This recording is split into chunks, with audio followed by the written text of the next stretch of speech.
नमस्कार, मेरा नाम ज्ञानेश्वर है और आप देख रहे हैं लाइव सिटीज। देखिए, बिहार विधानसभा चुनाव 2020 और टिकट की रेस में आज हम चर्चा करेंगे करगहर विधानसभा क्षेत्र की, रोहतास जिले का करगहर विधानसभा क्षेत्र।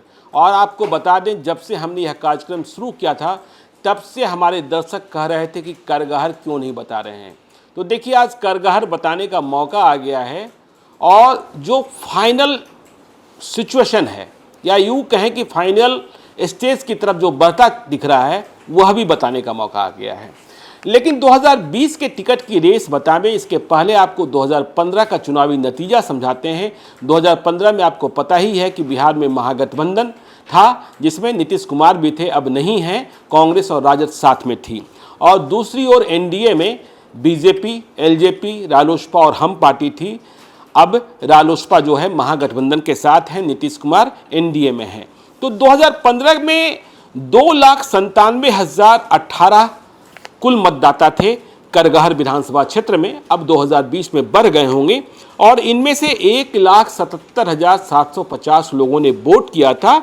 59.84% वोटर्स ने वोट किया था। जीत मिली थी जेडीयू के, मतलब महागठबंधन के उम्मीदवार वशिष्ठ सिंह को, जिन्हें मत आए थे 57,018। और हार मिली थी वीरेंद्र कुमार सिंह को, जो रालोसपा के उम्मीदवार थे, उन्हें मत आया था 44,111।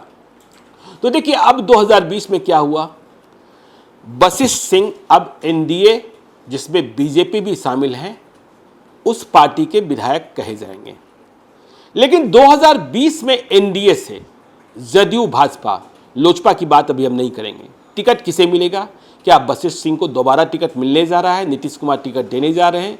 इस पर बहस अब भी है।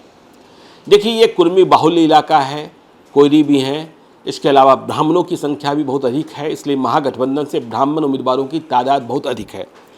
वशिष्ठ सिंह के टिकट को लेकर थोड़ा संशय क्यों है?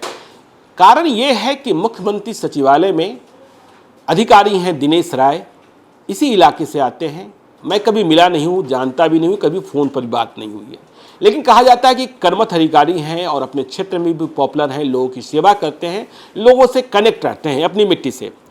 तो वशिष्ठ सिंह टिकट ले जाएंगे या करगहर में दिलचस्पी रखने वाले, अपने घर में दिलचस्पी रखने वाले दिनेश राय, जो मुख्यमंत्री सचिवालय में तैनात हैं, वे ले जाएंगे या उनके परिवार से कोई ले जाएगा? क्योंकि तैयारी दोनों ओर से चल रही है।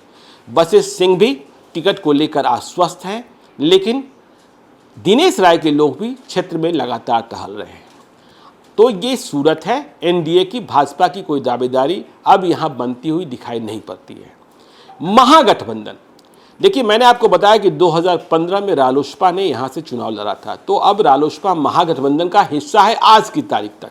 आगे क्या होगा किसी को पता नहीं। तो उपेंद्र कुशवाहा के कई पहलवान यहाँ दिख रहे थे, या कहें दिख रहे हैं, क्योंकि अभी फाइनली टिकट का बंटवारा नहीं हुआ है, सीटों का एडजस्टमेंट भी नहीं हुआ है।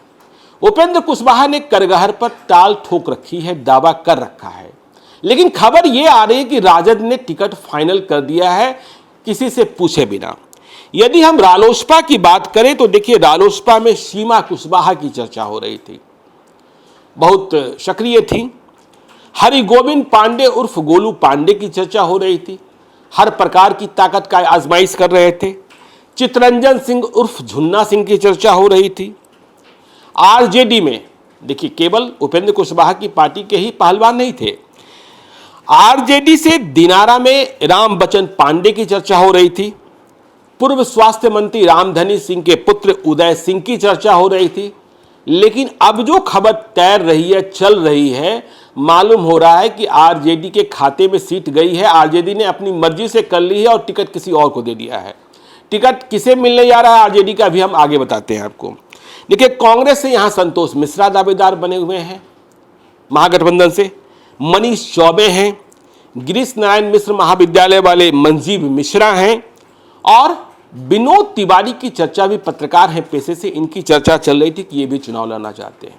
लेकिन इस बीच पिछले 5-7 दिनों में एक बड़ा डेवलपमेंट हो गया है। उपेंद्र कुशवाहा तकते रह गए हैं, इंतजार करते रह गए हैं कि महागठबंधन में सीट एडजस्टमेंट पर और सीट शेयरिंग पर बातचीत होगी। लेकिन इसके पहले ही खबर आ रही है, अब खबर तो करगहर के चौक चौराहे पर भी पहुंच गई है। पटना में तेजस्वी यादव के बंगले से भी खबर बाहर आने लगी है और खबर ये आ रही है कि आरजेडी ने, राष्ट्रीय जनता दल ने करगहर के लिए रमेश चौबे का टिकट फाइनल कर दिया है। मैंने कहा ना कि महागठबंधन से ब्राह्मणों की दावेदारी बहुत अधिक है करगहर में, तो रमेश चौबे का टिकट आरजेडी से फाइनल बताया जा रहा है। लेकिन देखिए, ये चुनाव है, जब तक सिंबल न मिल जाए और जब तक नामांकन का पर्चा न भर जाए कुछ भी कंफर्म नहीं होता है। रमेश चौबे पुराने लोग हैं, कोऑपरेटिव पॉलिटिक्स से जुड़े हैं और कहा जा रहा है कि सभी तरीके से संपन्न है, सक्षम है चुनाव लड़ने में। तो आरजेडी ने फाइनल कर दिया है, ये खबर आ रही है। बहरहाल आगे जब उपेंद्र कुशवाहा, तेजस्वी यादव और महागठबंधन के दूसरे नेता जिनमें कांग्रेस के भी शामिल होंगे, लोग बैठेंगे तो क्या कुछ और होता है या बात इतने पर ही बनी रहती है, करगहर की सीट आरजेडी के खाते में रहती है और टिकट रमेश चौबे को ही मिलता है, यह देखने वाली बात होगी। आप बने रहिए लाइव सिटी के साथ। यदि अब तक आपने हमारे यूट्यूब चैनल को सब्सक्राइब नहीं किया है तो जरूर कर लीजिएगा और यदि इस वीडियो को फेसबुक के माध्यम से देख रहे हैं तो पेज को लाइक कीजिएगा, ट्विटर पर भी हमें फॉलो कीजिए। धन्यवाद।